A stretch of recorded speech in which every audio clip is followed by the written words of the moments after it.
And another question that has been going through my feeble brain the last couple of days is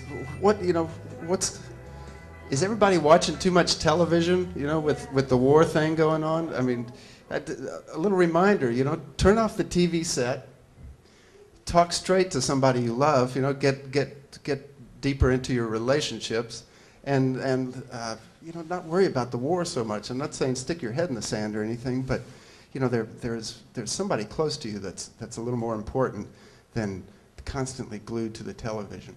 So let's have a fun show. If you have questions, speak out, raise your hand. It's kind of like a classroom if you want it to be. If I'm not asking a guest something that you're curious about, maybe just raise your hand and we'll call on you, kind of, and no test involved. So, yeah, what's your name? Marie. Marie. What brought you here tonight? Really? Okay, good. So you're a fan. Front row seat, almost. Yeah. Okay, good. Welcome, Marie. All right, let's get started, shall we?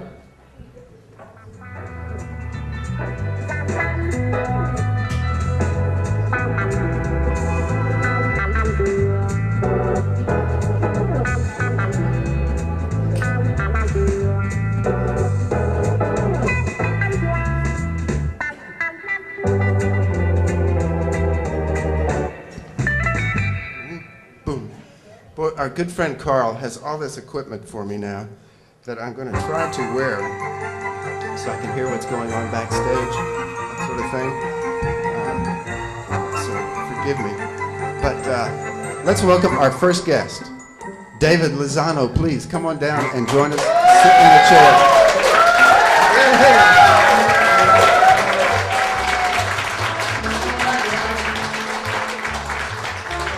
How are you, sir? Doing great. Good. Yeah. It's nice to sit here and talk to you. We're both in black this evening. Yeah, good. Okay. Visuals. Yes, we have a visual here. Okay. Well, let's talk just a minute and let everyone study what you've brought. But first, tell us about yourself. Well, I am the artistic director of Academia Theater Company, which is a Latino theater company based in Oak Cliff. Good. And we create primarily original plays written by people in Dallas. Excellent. Yeah, it's a blast. Who's coming up? Is there a production on stage now? Well, we're inviting a guest artist from Los Angeles who's written a 2-person show called Mastering Sex and Tortillas. Huh. And it will be performed at the Undermain Theater and on April 10th, 11th, and 12th. Good. And so that should be an incredible show. It's kind of a performance art, spoken word kind of performance in which Adelina Anthony and her partner Coral Lopez will be performing and comparing the female anatomy to the joy of cooking. And cooking tortillas. Sounds exotic to me. Yes, it will be. Yeah, good. What have you always been into acting or writing or directing? What's your forte?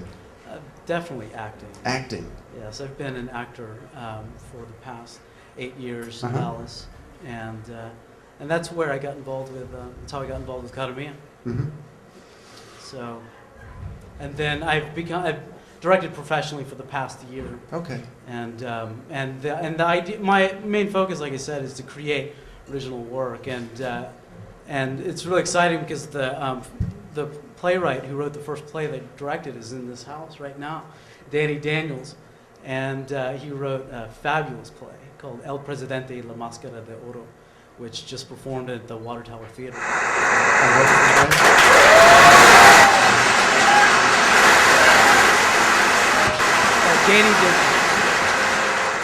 Danny Daniels. Danny, stand up. He's already standing. Hey, Danny. So in many ways, I meet people all over the city, and I meet interesting writers, interesting people to collaborate with, and that's a really fun process for me, because I think it's creating original work gives us the opportunity to really comment on what the times are like and what's going on in the world, in our city at that moment, and just the zeitgeist of the world today. And the world inside also. And the world inside, That's definitely. personally, yeah. Absolutely. How did you study acting? Was it formally? Did you just say, I want to be an actor, and struggle your way onto the stage, or? Well, you know, I was very fortunate. I started acting, I think, in '95. I went to Richland College and performed in my very first play there, and I just became fascinated and addicted to it. And the next semester, I auditioned at Teatro Dallas, and I began working there. And through Cora Cardona at Teatro, I met some performers from around the world, and I saw incredible styles and forms of theater that were very unusual. And I wanted to, and they excited me so much because, like you said, theater is a way of recreating the internal world as well as a fantastic visual world. And many times the process of acting, just the job of acting, reveals part of your inner life. Absolutely, absolutely. So, when studying acting, was it harder? Was it a challenge to be more real as a human being? Does acting make you tap into something that's more genuine? Absolutely. It's interesting, and until I started training, actually, with a certain professor, Fred Kerchak, in the past 2 years, that I realized that I wasn't tapping as deeply as I could have, or as I can as an actor, because I always felt like I was emoting and feeling the experiences of the characters I played. But when I worked with him, he was constantly telling me that I was performing. He wanted me to just be. He quoted Alec Guinness, who was asked what his secret to acting was, and he says, "Well, my secret is that I do nothing," and that he just speaks his words, and by being honest with the language, he's real and authentic. Authentic, yeah. If you're phony, right, your acting is going to be like it's like you are acting. It's not real. Right. And the whole job is to become that person, or just to be more grounded in the part. Right. And not lie. Basically, it sounds like what it comes down to. Yeah, and my friend, who's now a friend, Fred, what he says often is that people don't play characters; they play themselves. Playing a character. So what you are revealing on stage is just yourself with reflected against other characters and the world of the play. That's great. Tell us about this dress here, this person. Well, that's not really a person, but you know. No, it will come alive this summer. This is it's a part of our exploration and our Academia's focus on creating new works. So we are tackling the lives of Diego Rivera and Frida Kahlo. And it's quite an ambitious project, and on the heels of such a massive motion picture. But that's what's exciting about it, because there is so much that we can comment on, which is also public perception of famous people and just people that are just embedded in our consciousness. And so we get to play with the perceptions of these characters. Now, so we started working on our publicity, and our idea is not to recreate the story and the history of Frida and Diego, but rather to create the utopia of their imaginations. Okay. And to create an imaginative world. So it's kind of like the fabricated story of Frida and Diego. And so we were looking through the paintings, and one of the writers that we're working with said that he would love to see this painting called The Flower of Life. Not everyone will be able to see it. The Flower of Life. Anybody want to come closer and look at it, just real quickly? It's a good idea. on your left. Okay. There. And so this writer said that, and if you want to pass it around. Yeah, that's a good idea. Sure. And so my girlfriend, Christy Corey, a very talented costume designer, was designing a photo shoot. We talked to her about this, and so she said that she asked me for a budget, and I gave her a number. She's like, okay, I can do it with these materials. And then she bought the materials, and step by step, she started building it with a friend of hers, another designer. And so she showed me step by step what was being made, and I was surprised at every step of the way, and even more amazed by what it was turning into. And so it started out with this red fabric, and then she spray painted black onto the leaves, and then painted on the veins. And I woke up the next morning at 8 o'clock or 9 o'clock. I walked in the living room and was amazed at what was sitting in the living room. Very good. So that day we shot a wonderful, had a wonderful series of photographs shot for publicity. So it did come to life. Absolutely. Yeah. We the woman who's playing Frida, a beautiful Pakistani woman who's acted with me at University of Texas, Mariam Beg, will be playing Frida, and we put it on her, and we had a nice olive green background with some lavender brush, and it was unreal because none of the artists working on the shoot had really communicated other than through email and through meetings, and then we brought all of the mediums together, and it was magical. Stunning. So it's going to be visually a fun play. Absolutely, that's our intention. I mean, at this point, we're writing the play.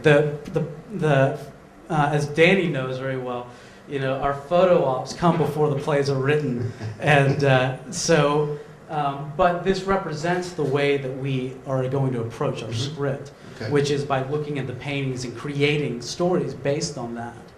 So, but since we're writing the play, this is definitely going to be a part of Frida's utopia. That's good. So, when do you think the play will be finished? The play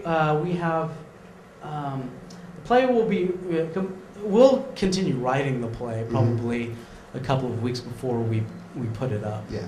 And who do you personally identify with, Frida or Diego? Wow, that's interesting because I've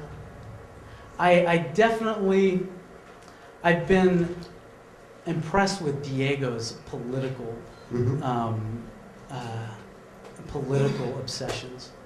Although I was disappointed to read that he was an FBI informant, naming off lists of communists that were living in Mexico City and serving with the government. But to create such large-scale works of art for the people, and also his work is very subversive because he would. There's this really interesting mural he painted on the walls of the Cardiology Institute in Mexico, and